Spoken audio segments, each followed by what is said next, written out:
ഹാക്കൊന്ന് നോക്കിക്കേ. ഒമ്പോ, ഇസ്തിരിപ്പെട്ടിയും കൂടെ നമ്മൾ ബുക്കിൽ അയൺ ചെയ്യുന്നുണ്ടെങ്കിൽ നമ്മൾ എഴുതിയതൊക്കെ പോകുമെന്ന് പറയുന്നത്. അയ്യോ, ഈ ഹാക്കർ ഞാൻ മുന്നേ തന്നെ ചെയ്തിട്ടുണ്ടായിരുന്നു. വെറുതെ എൻ്റെ ബുക്ക് ആക്കി കൊടുക്കണ ആവശ്യം ഉണ്ടായിരുന്നോ?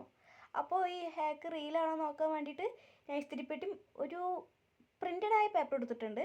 ഞാൻ നല്ലപോലെ ഇസ്തിരിപ്പെട്ടി നല്ല ചൂടാണ്, എന്നിട്ട് നല്ലപോലെ ഞാനത് അതിൽ അയൺ ചെയ്ത് കൊടുക്കുന്നുണ്ട്. എനിക്കെന്തോ അങ്ങനെ ഒത്തില്ല.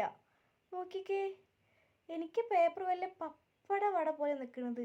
അതിലത്തെ എഴുത്തൊന്നും മാഞ്ഞില്ല കേട്ടോ. ഇനി ഞാൻ വിചാരിച്ചു പ്രിൻ്റഡ് പേപ്പർ ആയതുകൊണ്ടോ തോന്നുന്നു.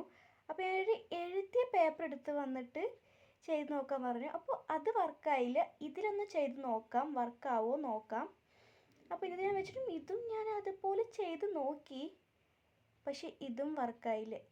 അവർക്ക് എങ്ങനെയാണ് വർക്കായെന്ന് ദൈവം തമ്പുരാന് മാത്രം അറിയാം. അപ്പോൾ ഈ ഹാക്ക് വർക്കല്ല കേട്ടോ,